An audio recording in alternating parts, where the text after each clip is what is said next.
الحمد للہ نحمدہ ونصلی علی رسولہ الکریم، اما بعد۔ میرے محترم سامعین کرام، آج میں آپ حضرات کے سامنے مسلم شریف کی ایک حدیث بیان کرنا چاہتا ہوں، جس میں اللہ کے پیارے محبوب صلی اللہ علیہ وسلم نے دنیا کو مومن کے لیے قید خانہ اور کافر کے لیے جنت قرار دیا ہے۔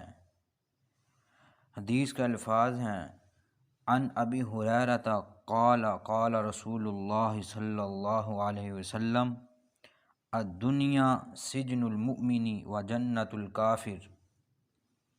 حضرت ابو ہریرہ رضی اللہ تعالیٰ عنہ سے روایت ہے کہ رسول اللہ صلی اللہ علیہ وسلم نے فرمایا، دنیا مومن کا قید خانہ ہے اور کافر کی جنت۔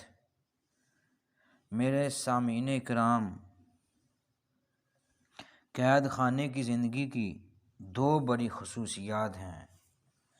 پہلی خصوصیت یہ ہے کہ قید خانہ میں قیدی اپنی زندگی میں آزاد نہیں ہوتا، بلکہ ہر چیز میں دوسروں کے حکم کی پابندی کرنے پر مجبور ہوتا ہے۔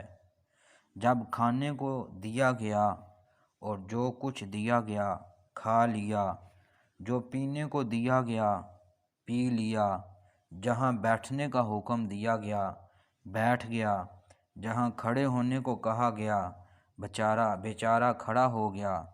الغرض، قید خانہ میں اپنی مرضی بالکل نہیں چلتی، بلکہ ہر معاملے میں دوسروں کے حکم کی پابندی کرنی پڑتی ہے۔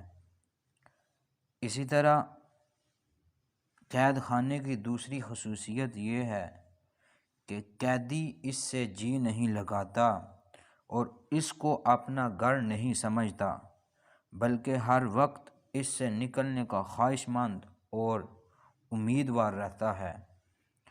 اور اس کے برعکس جنت کی خصوصیت یہ ہے کہ وہاں جنتیوں کے لیے کوئی قانونی پابندی نہیں رہے گی اور ہر جنتی اپنی مرضی کی زندگی گزارے گا، اور وہ اس کی ہر خواہش اور ہر آرزو پوری ہوگی۔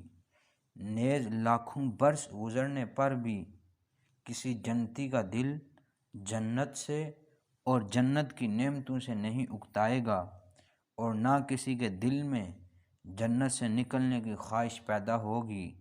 میری اللہ رب العزت سے دعا ہے کہ اللہ رب العزت جو کچھ پڑھا اور سنا گیا ہے اس پر عمل کرنے کی توفیق عطا فرمائے۔